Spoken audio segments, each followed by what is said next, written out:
Bonjour, aujourd'hui je suis avec Mike Tuitel en charge de l'innovation chez Arago et je suis rejoint aussi avec Jean-Christophe Péodo qui est président et directeur général d'Arago.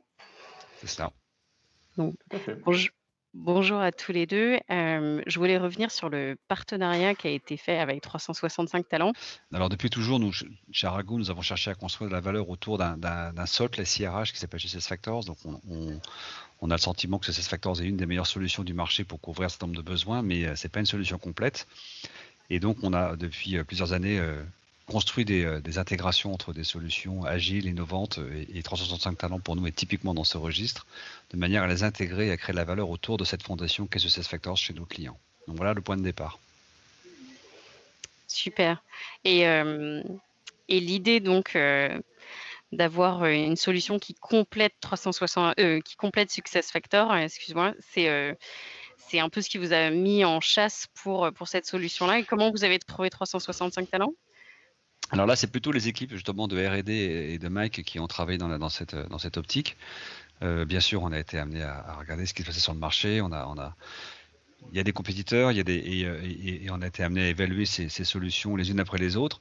C'est quelque chose qui nous correspond naturellement parce que lorsque nous avons démarré Arago, nous avons démarré autour d'une solution qui s'appelait SuccessFactors il y a 10 ans, qui était elle-même innovante, qui avait elle-même ses compétiteurs, et on a construit une société autour de ce choix-là. Donc on est habitué à investiguer, à creuser, à analyser et à comparer les solutions avant de se lancer. Donc on a fait ce même travail sur 365 Talents que nous l'avions fait à l'époque de SuccessFactors. C'est-à-dire que lorsqu'il a fallu choisir SuccessFactors, on avait pris beaucoup de temps pour réfléchir et on a fait la même chose, et on a donc on en avons déduit. Après on peut avoir tort, mais en tout cas c'est notre analyse que c'était la meilleure solution du marché et la plus adaptée à ce que nos clients attendaient.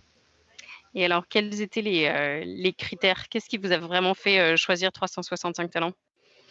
Alors je suis pas spécialiste et je pense que Mike en parlera mieux que moi, mais il y a évidemment alors comment dit-on ça la profondeur de l'offre, hein, voilà, la profondeur de cette offre, cette agilité de l'offre, la façon dont elle avait été développée du point de vue technique, et là Mike est beaucoup plus compétent que moi pour en parler, mais ses capacités d'intégration, les API qui étaient offertes nous paraissaient tout à fait modernes, et puis la vision que 365 Talents exprime lorsqu'il communique autour de ce que vous voulez faire, de ce que vous avez fait à ce jour et de ce que vous avez envie de faire dans le futur. Voilà, c'est aussi cette projection qui nous a plu.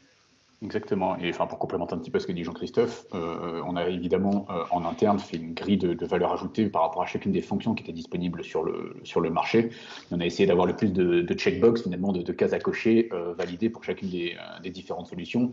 Le point que marque Jean-Christophe est vraiment important, c'est l'agilité, le ressenti utilisateur final, la complexité qu'il y a derrière, mais la facilité d'utilisation.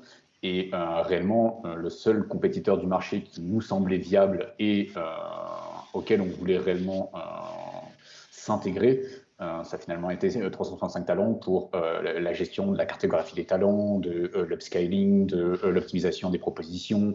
Le ressenti utilisateur est vraiment très très basique ou pas forcément celui qu'on attendrait. Et donc c'est pour ça qu'on a vraiment voulu mettre effectivement en face de chacun des points une vraie valeur ajoutée, et 365 Talents était la solution qui offrait le meilleur rendu final pour le client, plus la meilleure technologie derrière possible pour s'intégrer. Super. Alors, si vous deviez chacun choisir un mot pour décrire 365 Talents, qu'est-ce que ce serait? Alors je vais commencer, Mike. Moi, c'est innovant. Le- Accrocheur pour moi. Accrocheur, c'est vraiment ce qu'on cherche. Accrocheur. Ce que je veux voir, c'est qu'évidemment, il a fallu travailler ensemble pour créer ce connecteur et là, on va peut-être aborder un peu plus la partie projet. Donc, comment s'est construit le connecteur? J'imagine que c'était, un travail des 2 côtés. Est-ce que vous pouvez me raconter? Là, c'est peut-être plus, Mike qui va nous raconter l'histoire. Effectivement, je peux vous raconter une belle histoire autour de l'intégration. Alors, c'est un petit peu technique, mais évidemment, on a dû créer un cahier des charges respectif sur les besoins de la solution source, qui était finalement 365 Talents, qui contient réellement ce catalogue d'intelligence autour des compétences, et SuccessFactors, qui est une coquille vide dans ce domaine-là, par rapport, encore une fois, au rendu utilisateur. Donc, on a dû faire un cahier des charges technique entre nous deux, essayer de trouver des solutions techniques pour discuter. Et finalement, 365 Talents, par agilité, par rapidité, a été capable de développer ou redévelopper et changer les différentes API qui avaient été développées pour s'adapter au mieux possible à nos besoins. Encore une fois, ça ne pouvait pas être une solution 100% parfaite. On a un petit peu de transformation au milieu, de l'embellissement, du travail autour de la donnée. Et enfin, une intégration entre les deux outils qui a été réellement possible par l'agilité des différents acteurs, que ce soit les développeurs chez Arago Consulting qui ont dû évidemment apprendre comment marchait tout le moteur de 365 Talents pour comprendre finalement quelle était la façon de faire la plus harmonieuse, hégémonique on va dire, mais harmonieuse, et arriver à réintégrer ces informations-là visuellement pour l'utilisateur, et les équipes de 365 Talents pour arriver à développer quasiment depuis rien, depuis un scénario qui n'existait pas pour 365 Talents avant de discuter avec Arago, et tout déployer en presque 2-3 mois et être capable d'avoir une solution qui est robuste, stable, sécurisée et qui fonctionne réellement très bien. On aura toujours des nouvelles versions à l'avenir, mais je pense que les bases qu'on a réussi à poser dans la première version qu'on a développée en 3 mois conjointement nous donne un plaisir déjà d'utilisation, un plaisir dans les différentes technologies qui ont été utilisées, dans les différents scénarios techniques de sécurité, de gestion du contenu, où on est sûr d'avoir une base très très solide pour pouvoir continuer à travailler ensemble des années et des années. Super. Alors, j'ai été doublée dans mes questions parce que j'allais dire justement, combien de temps le projet a été, on va dire, entre l'initiation et la release du connecteur. Est-ce que j'ai bien entendu? Ça a été quelque chose d'assez rapide finalement? Il y a eu 3 mois, Alors, il y 3 a mois une qui se première sont partie écoulés? en amont évidemment, on a quand même parlé bien avant de développer. D'abord, on a appris à se connaître, à s'aimer, à avoir un dictionnaire de mots et de connaissances qui est identitaire entre 365 Talents et Arago, parce que nous, on parle vraiment d'un vocabulaire SuccessFactors. 365 Talents a son propre vocabulaire. On a dû apprendre finalement chacun à s'internationaliser dans notre langage, dans notre manière de penser. Et à ce moment-là, une fois qu'on était d'accord sur le vocabulaire, sur ce qu'on voulait faire, c'est là qu'on a eu ces 3 mois de développement. Mais la partie technique, finalement, est super rapide ou très très rapide pour des projets IT, simplement parce qu'on savait exactement de quoi on parlait, comment on voulait le faire. Et ce travail en amont a peut-être duré peut-être encore une fois 3 mois, 2-3 mois aussi, mais il était essentiel pour savoir vers où on voulait aller. Est-ce que c'est le premier connecteur que vous créez pour SAP SuccessFactors? Alors là, pas du tout. Nous, on a vraiment un passif assez large sur la création de connecteurs avec SuccessFactors. On en est au 7e. C'est la 7e intégration qu'on fait autour de SuccessFactors. Chacun des connecteurs a ses propres besoins, ses propres acteurs, ses propres clients et ses propres utilisateurs. Ça peut aller d'un connecteur qui va être utilisé par 10 000 personnes comme un connecteur qui peut être utilisé par 800 000 personnes. Donc techniquement, on a des bases solides du fait que on connaît le marché, on connaît SuccessFactors, on connaît les technologies qui sont derrière et on les maîtrise réellement bien depuis 5-6 ans. Je vais dire que ça fait 6 ans qu'on a commencé à faire des connecteurs chez Arago et on a une équipe qui est réellement dédiée et compétente dans ce secteur. Super. Quels sont les avantages majeurs du connecteur? D'abord, ce qui est clair, c'est que ça répond à une forte tendance du marché. Enfin, nous, on a démarré notre activité sur SuccessFactors il y a plus de 10 ans, donc on a près de 150 clients aujourd'hui. Et on l'a constaté, et c'est pour ça que nous étions partis dans cette recherche.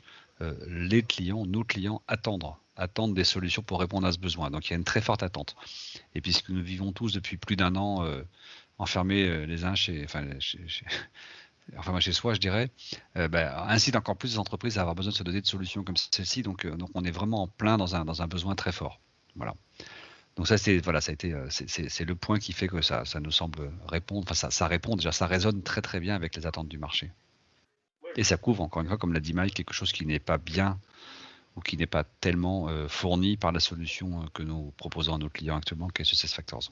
C'est totalement vrai. Et enfin, de plus, effectivement, c'est une solution qui s'intègre facilement, qui est dans SuccessFactors, c'est-à-dire que l'utilisateur final gagne en hégémonie dans l'utilisation de ces processus et en facilité d'utilisation. Il peut utiliser son téléphone, il peut l'utiliser directement dans SuccessFactors, comme si c'était, encore une fois, un outil global qui contient les processus, peu importe ce qu'il y a derrière. L'idée pour l'utilisateur final, c'est vraiment d'avoir une couche virtuelle en face de lui qui lui permet d'accéder à tous ces services-là de la manière la plus simple possible. Est-ce qu'il y a déjà des premières touches, des premiers succès du connecteur? Oui, bien sûr, on a des très belles premières touches, oui, bien sûr. Pour vous, d'un point de vue, que ce soit d'un point de vue business ou d'un point de vue, on va dire technique, quelles seraient les prochaines étapes? Je pense, le point de vue business, je vais rester sur le business, c'est de transformer des premiers clients et d'accompagner des premiers clients dans cette transformation. Il y a un petit peu de conduite de changement aussi, hein, parce que voilà, ça accompagne un changement, ça accompagne une nouvelle façon d'appréhender les compétences dans l'entreprise. Donc et ça crée encore une fois, beaucoup de valeur pour les employés. Donc voilà, je pense qu'il faut accompagner ces premiers clients-là. Après, je sais que Mike a plein d'idées pour une étape 2 déjà, alors que l'étape 1 vient juste d'être livrée, mais je vais laisser Mike en parler. Non, c'est ça. Finalement, on répond à un besoin qui est au jour J du marché, de nos acteurs, de nos clients qu'on connaît depuis des années. Évidemment, ça va évoluer parce que ce secteur livre de plus en plus de modules. C'est-à-dire qu'on va avoir accès à plus en plus de données brutes qu'il va falloir utiliser, transformer, compacter et rendre intelligibles pour 365 Talents. Pour le moment, on parle d'une intégration avec le module de recrutement, de mobilité interne, de compétences, mais on peut s'imaginer bien évidemment que le module de formation va être notre prochaine étape côté SuccessFactors, parce que la complétion d'une formation peut nous apporter évidemment beaucoup d'informations sur les compétences d'une personne et sur ce qu'il veut faire à l'avenir dans l'entreprise. On a aussi un module d'intégration on va dire de compétences continues ou comment dire ça, Performance continue, non? Performance continue, exactement. Donc, c'est aussi des points d'entrée dans l'année du collaborateur, alors que dans le passé, la plupart de nos clients étant habitués à avoir 2 ou 3 périodes dans l'année qui sont le formulaire de milieu d'année, de fin d'année, qui étaient vraiment des périodes clés. Maintenant, on va être plus sur un contrôle continu de ces données-là et donc une intégration qui doit être beaucoup plus lisse pour l'utilisateur final, pas seulement à quelques moments donnés dans l'année.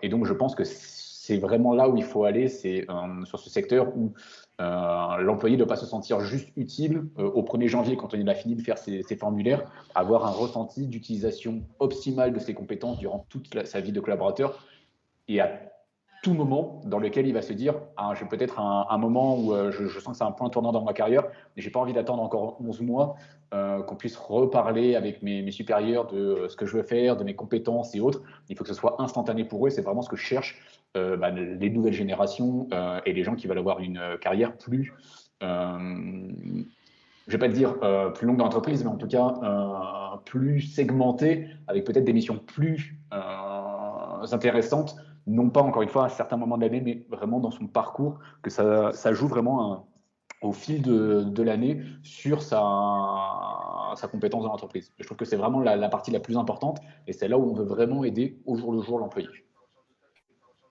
Et donc, pour compléter ce témoignage, me voilà en compagnie de Loïc Michel, CEO, ainsi que Paul Mougel, CTO de 365 Talents. Vous avez tous les deux entendu l'interview de Jean-Christophe Féodo et de Maï Twitel d'Arago, et j'aimerais bien qu'on revienne sur votre partie de l'histoire.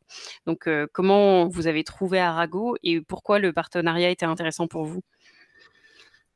On a toujours voulu faire partie d'un écosystème, et notamment chez nos clients, puisqu'ils ont des besoins qui sont en général assez complexes. Et on a besoin de faire partie d'un ensemble de solutions IT RH pour répondre à ces enjeux. Donc, on a été assez rapidement en recherche d'intégrateurs qui nous permettaient de nous interfacer de manière plus native avec les solutions SIRH du marché. Et en priorité, on voulait travailler avec SAP SuccessFactors, qui est le leader incontesté, en particulier en Europe.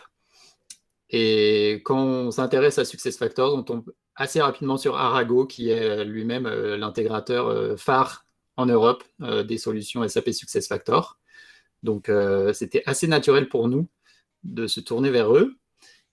Et la petite histoire, c'est qu'on connaissait assez bien aussi d'autres solutions RH qui avaient eu l'occasion de faire le même parcours et de s'intégrer et de s'interfacer via Arago à SAP SuccessFactors. Je pense notamment à PeopleDoc. On a jugé que c'était bon de suivre les traces de PeopleDoc dans cette intégration parce qu'on avait eu de très bons retours de l'équipe PeopleDoc sur leur collaboration avec Arago. Super. Est-ce que, Paul, tu as d'autres choses à ajouter? Oui, peut-être sur la fluidité des échanges qu'on a eu ensemble, c'était aussi un critère important.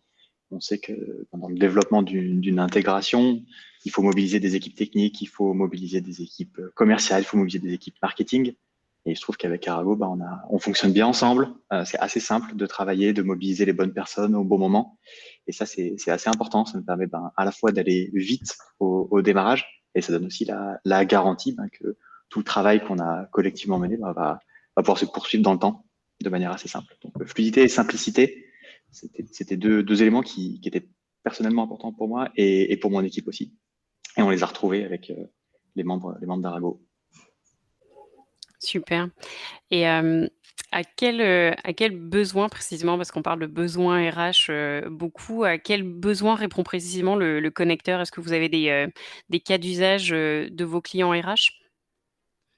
Oui, assez simplement, SAP SuccessFactors, c'est le socle sur lequel l'intégralité des process de développement des talents vont pouvoir se retrouver.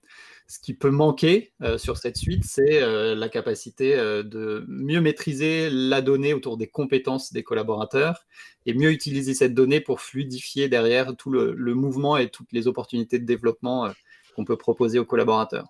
Donc, nous, notre solution, notre place de marché de compétences ou Internal Talent Marketplace, elle sert à ça. Elle sert à faciliter le staffing, optimiser la mobilité interne et aider les RH à travailler sur leur strategic workforce planning en s'appuyant sur cette intelligence et ce dynamisme autour de la gestion de la donnée compétences. Donc, les cas d'usage qu'on va adresser sont exactement les mêmes, sauf qu'on ne va pas les adresser uniquement au travers de l'expérience utilisateur 365 talents. On va les adresser au travers d'une expérience utilisateur qui est SAP SuccessFactors. Et nous, on est l'intelligence derrière sur la donnée compétences et sur la mise en relation entre ces compétences et les besoins de l'entreprise. Ok, super, très clair pour moi. Est-ce que vous auriez un mot, et c'est un peu la question bonus, pour décrire Arago? Un mot pour Arago, moi, ça serait agile. Et je pense que ça reprend ce que disait Paul juste avant, puisque en fait, le moment où on s'est dit ensemble qu'on avait envie de travailler sur cette intégration et sur ce projet-là, au moment où on s'est décidé de travailler ensemble, on n'avait rien et moins de 3 mois après, on avait pu lancer et l'initiative d'un point de vue commercial et l'initiative d'un point de vue marketing et l'initiative d'un point de vue produit, puisqu'on avait déjà le connecteur développé et ça s'est fait vraiment en mode agile. Et pour toi, Paul, Arago en un mot? Mon mot, je dirais fluide.